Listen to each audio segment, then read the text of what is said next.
Hello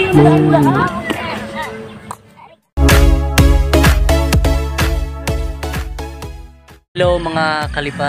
So yun mga ka-sir, ayan panibagong vlog natin. Re-upload nga pala tong ating video na to guys. So subscribe to my YouTube channel, Sir Chard TV Vlogs. So syempre, yung mga panahon na yun guys, yan. Shoutout natin si This Channel YT Vlogs, yan no. Ayan, nagpapa-shoutout siya. Mga Lodi Lods, baka naman daw susunod gawa ka ng layangan. So ayan guys, ginawa natin tong layangan na to dahil kay This Channel YT Vlogs. At syempre shoutout din kay Dan Christian, yan, at kay Invention 2020. So yan, shoutout sa iyo Lodi. So yun, sarap balikan. Isaac Jan Picanto, yan, shoutout sa iyo Lodi. Yun, first daw siya, first. Yan guys, so napakaganda yung background natin yun guys. Andyan si Konat, so yung aking bike. So yung mga pandemic pa yan, mga panahon na yan guys, yung ating video na yan guys. So yun, shoutout sa inyo guys, at maraming salamat sa mga support niyo guys. So re-upload natin to guys dahil nagkaroon ng issue to sa YouTube. At syempre ito na yung ating layangan na saranggola. So prepare na natin yung ating mga gamitin na plastic. So yun, garbage bag na kulay black guys. So yan, lalagyan natin siya ng pattern sa ating layangan guys na ginawa. Yan, ginupit-gupit natin siya para sa pakpak mga Lodi. So yun, ididikit na natin siya. At syempre lalagyan natin yan ng logo ng YouTube. Kasi proud tayo guys, ilalagay natin yung ating pangalan dyan.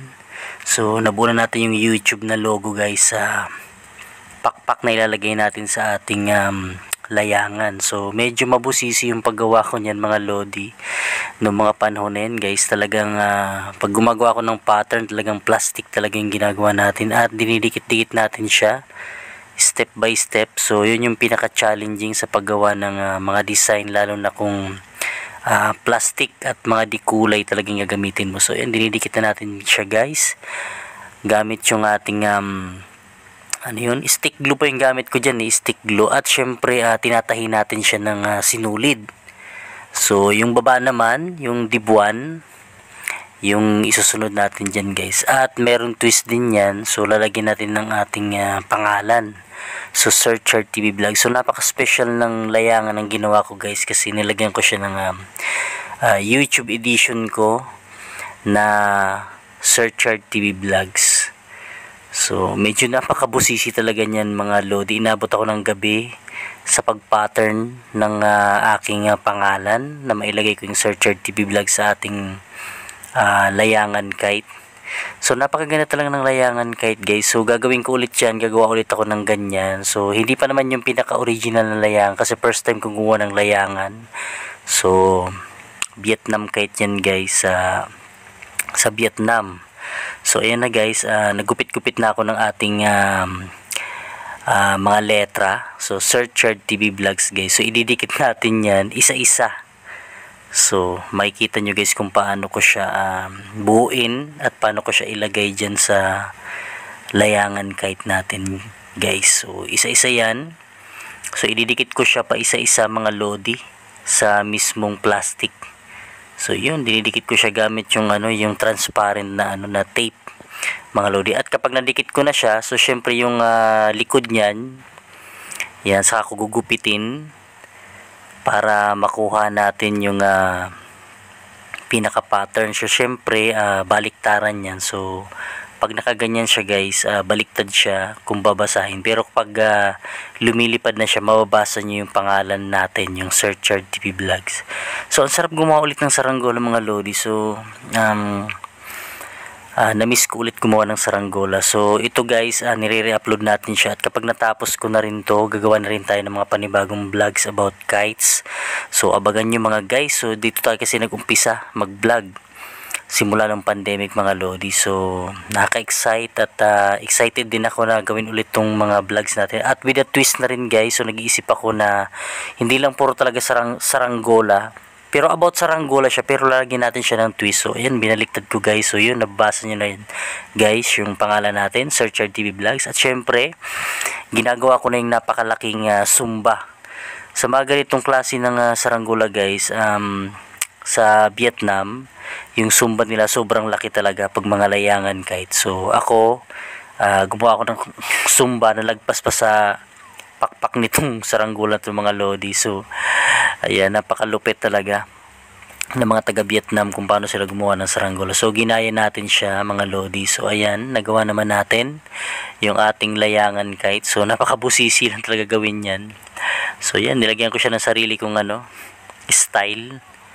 So mapakinggan nyo, medyo yung ginawa kong niyan, string, yung ano bang tawag doon? Hindi siya yung plastic na string guys, yung tinatali sa mga sa mga appliances. Pag nakikita nyo sa rep, yung sa ibang mga appliances, yung matigas, kinakais ko pa siya guys ng kaunti. Medyo matigas yun kaya ang tunog nun parang lang parang hugong lang. So hindi ganun kalakas, pero may style yung mga taga Vietnam kahit kung paano gawin yan. So yun, halos tapos na natin guys. Nilagyan natin siya ng ng parisukat at paliliparin na natin siya mga lodi. So abangan nyo guys, ayan na, ready to flight. Test flight na. So ayan, makasama ko si Adrian, yung anak ko.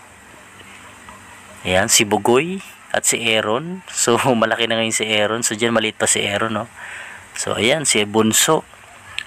So ayan, Sir Chard TV Vlogs kayo. Napakaganda talaga ng layangan kite. So napakagandang plastic na ginamit natin dyan kasi yan, yun, garbage bag. So ayan si Aaron, no, hirap na hirap siya. So test flight. So ayan, okay yung sumba niya. Hugong lang talaga yung sumba niya mga lodi. So ayan, medyo nakamute lang to guys, hindi nyo maririnig yung mga pagpapalipad natin dyan. Pero napakaganda ng lipad guys. So yan, lumulutang lang talaga siya sa ulap mga lodi, yung ating layangan kite. So abangan nyo guys, gagawa ulit ako ng panibagong layangan kite guys. So abangan nyo, kasi yan yung pinakauna kong layangan kite na ginawa, first time. So nilagyan ko siya ng YouTube edition ko ng Sir Chard TV Vlogs. So okay yung lipad niya. Yan, katamtaman lang yung hangin ng kaya niya guys. So pag malakas, sobrang lakas na, medyo hindi niya kaya yung ganong kalakas na hangin. So mga ganyang hangin lang guys, so banayad lang, so lilipad talaga siya. So okay, ang ganda, napakaganda nito guys kasi napakaganda ng ulap. So yun ang pinaka gustong gusto ko kapag nagpapalipad ako ng saranggola guys. Pag nakikita ko sa video guys, ganyan napaka blue nung ulap guys. So mamaya mapapakinggan nyo yung yung original sounds nito dahil wala ng music. So ayan mga lodi, ayun ang taas ng lipad. So tinuro ko pa siya, napakataas ng lipad ng ating layangan kite. So ang ganda ng panahon, bluish yung yung ulap. So maya maya guys, mapapakinggan yung original sounds nito guys dahil ayan, pababain natin siya. So ayan na yung sounds guys. Thank you.